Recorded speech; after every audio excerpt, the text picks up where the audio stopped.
Maligayang pagdating sa isang mundo kung saan ang dilim ay nagtatago ng lihim. Ang hangin ay nagdadala ng bulong at ang bawat kwento ay mayroong misteryong naghihintay na mabunyag. Dito sa boses ng lagim, hatid namin ng mga nakakakilabot na kwento, kababalaghan, at misteryong magpapaisip sa iyo kung totoo nga ba ang iyong nakikita. Handa ka na bang pumasok sa mundo ng hindi maipaliwanag?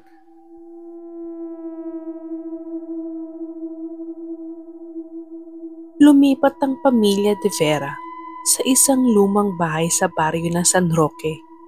Tahimik ang lugar, malayo sa syudad at presko ang hangin. Eksaktong gusto ni Mang Ruben, ang ama ng pamilya.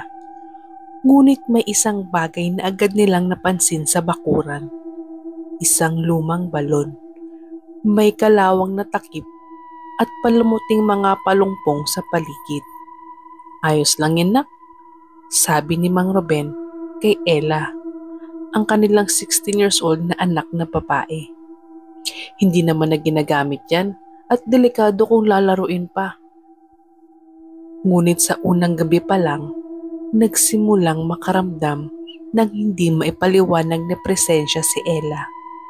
May tila bulong mula sa bintana ng kanyang kwarto, parating nagkagaling sa direksyon ng balon. Isang madaling araw, nagising si Ella sa tunog ng kaluskos mula sa bintana.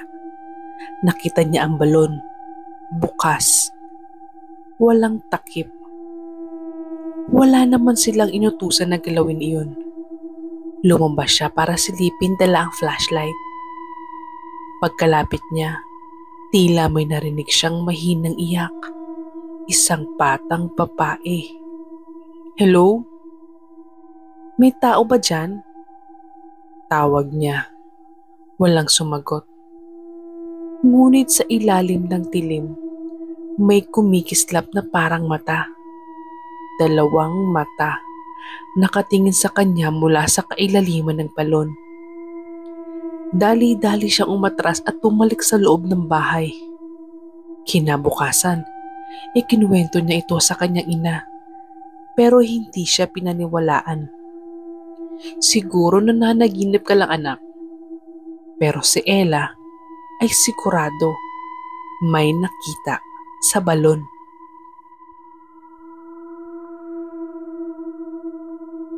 Sa paglipas ng mga araw, mas lalong naging kakaiba ang kilos ni Ella.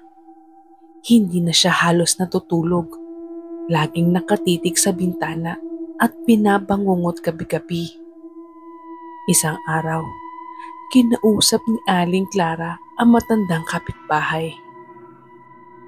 Iwasan mo ang balon, iha, babala ni Aling Clara. Matagal na iyang isinara bago pa ako tumanda. May batang nahulog dyan, si Mila. Anak siya ng dating may-ari ng bahay. Hindi na nakuha ang katawan niya. Sabi nila, hindi pa siya patay. Hinihila niya ang sino mang lumalapit. Kinilabutan si Ella. Marami na ang nawala sa baryong to. Palaging may kaugnayan dyan sa balon. Pero hindi nila pinapansin kasi natatakot. Kaya sarado yan. Pero kapag narinig mong may tumawag dyan, huwag kang lalapit. Isang gabi, nawala si Mang Ruben. Lumabas daw ito para ayusin ang nasirang tubo sa bakuran. Pero hindi na nakabalik.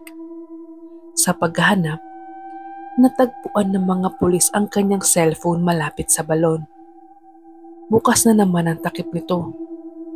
Nang sinilip ng mga rescuer, walang laman ng balon kung hindi itim na tubig. Tila walang hanggan ng lalim, walang katawan, walang bakas ng pagkahulog.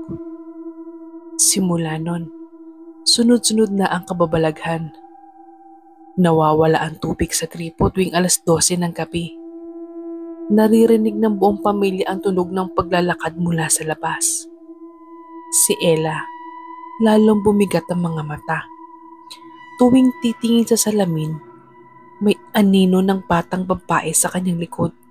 Basang-basa, maputla at umiiyak. Desidido si Ella na tapusin ang lahat. Gabi ng huling buwan sa kalendaryo, lumapit siya sa balon. Dala ang kandila at larawan ni Mila na nakita niya sa lumang baul. "Mila," bulong niya, "anong kailangan mo?" May malamig na hangin na lumabas sa kanyang pisngi. Tumigil ang oras. Mula sa ilalim ng balon, lumitaw na kamay. Basang-basa, nangingitim. May humihilahod na kuko. "Hindi ako mag-isa," bulong ng boses mula sa ilalim. Isa-isang lumitaw ang mga mukha sa tubig. Si Mang Ruben, si Mila, at iba pang bata. Hindi niya nakikilala. Lahat sila nakatingin sa kanya. Kinabukasan, tahimik ang bahay ng Tivera. Walang katao-tao. Pagbalik ng mga pulis, sarado na ulit ang balon. Parang walang nangyari. Pero sa gabi, kapag tahimik na ang lahat, may maririnig kang umiiyak mula sa ilalim ng lupa, mula sa ilalim ng balon. At kung sakaling mapadaan ka sa San Roque, huwag kang lalapit. Huwag mong buksan ng takip. Dahil sa may titingin, may hihila sa'yo pababa. May mga kwento ka bang nakakakilabot o karanasang nakakatakot?